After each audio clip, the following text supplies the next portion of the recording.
In this video, I'm going to break down and share with you 7 techniques that are used in the Eric Prydz HOLO show that make it so impressive.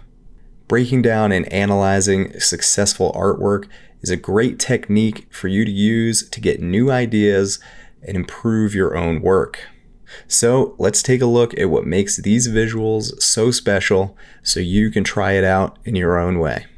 The first technique we're going to look at is breaking the frame. This technique takes advantage of 2 design principles that help us to perceive depth in 2D images, and that's overlap and relative size. If the hand in this visual were just floating in space, it would look pretty cool, but having it emerge from the square frame gives us a reference point for its size and position, and when it overlaps and breaks the frame, that overlap signals to us that it is definitely in front and moving towards the viewer. The next technique we're going to look at is similar, but has a slightly different nuance. I call it setting and breaking expectations. In this sequence, we start off with a small object on screen with a lot of negative space, and then they flash a full screen grid.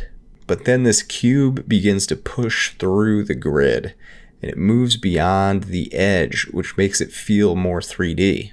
That's breaking the frame, right? We've seen that before. But what makes this example so special is that they set expectations to trick the viewer into believing that it's actually pushing out beyond the edges of the physical screen.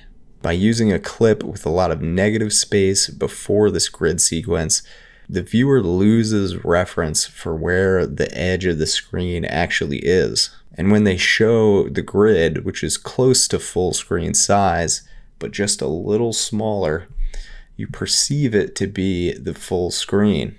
Then when it breaks the frame, it's that much more impactful because you didn't expect that that was even possible.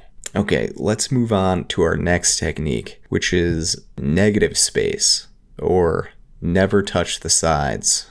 This technique can add a lot of realism to the floating objects that they use throughout the show.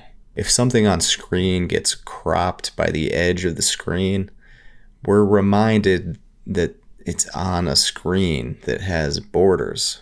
Real objects don't get cropped. They just exist out in the world. So if an object never breaks the edge of the screen, it allows the viewer to believe that it could be a real physical object. Next, let's talk about another design principle used to create depth in 2D images, and that's single point perspective. In single point perspective, lines converge towards a central point as they recede back towards the horizon. This can take the form of diagonal lines or concentric rings that get smaller and smaller as they move further and further into space. Both of these effects can create a depth tunnel or room effect that recedes into the space of the screen. Next, let's talk about some stylistic and cinematic techniques that make these visuals feel larger than life and more realistic.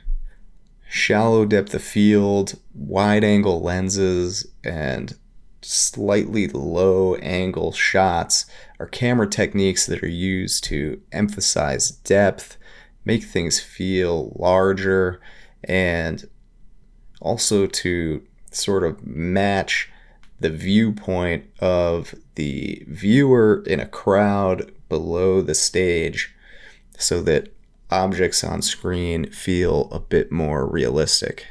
Detailed lighting and textures also make the objects feel more realistic, and in this phone example, using reflections from the real world or something close to it make this object appear as though it exists in the same space as the viewer.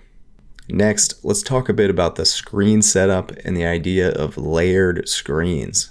They're using two screens here. One LED screen behind the DJ, like normal, and the other is a transparent LED or blow-through LED product that is somewhat see-through, especially when it's dark, and not so see-through when it lights up.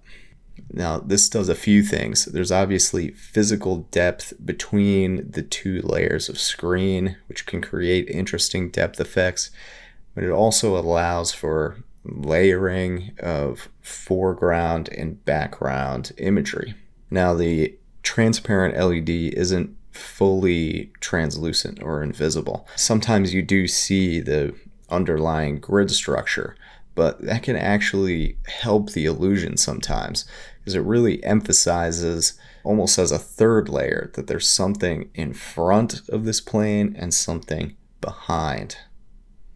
And this particle example is really cool because you can see that some of the particles actually move from the rear screen up to the front screen as though they're sloshing around inside a 3D box.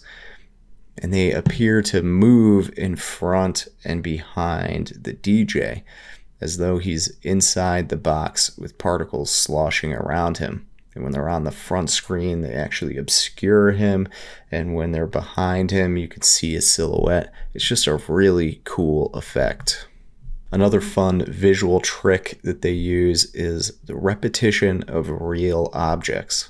Using the grid of the transparent LED as a design object, they'll actually repeat this grid structure as a digital version and repeat it back in space, which creates a really cool depth effect.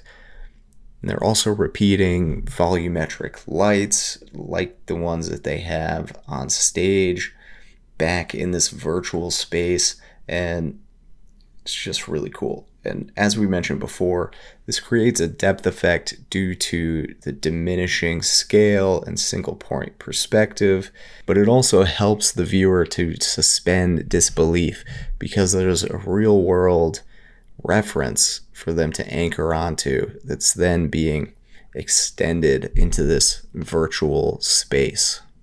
And lastly, I want to talk about one of the most impressive effects that I've seen in this show, and that is when lighting and lasers interact with the visuals. Because they're using this blow-through LED, you can actually shine lights through the LED panels. This allows them to match the position of a physical light with the position of a light in the visual and make it shine light out into the space that the viewers exist in. They're also doing this with lasers and, I don't know, something about tying visual elements with physical light and lasers just really increases their presence and physicality, and it's honestly just really cool looking. So if you like this breakdown video, drop a comment below with more visuals that you think I should analyze, and be sure to like, subscribe, and come back later for more videos. Thanks for watching. Peace.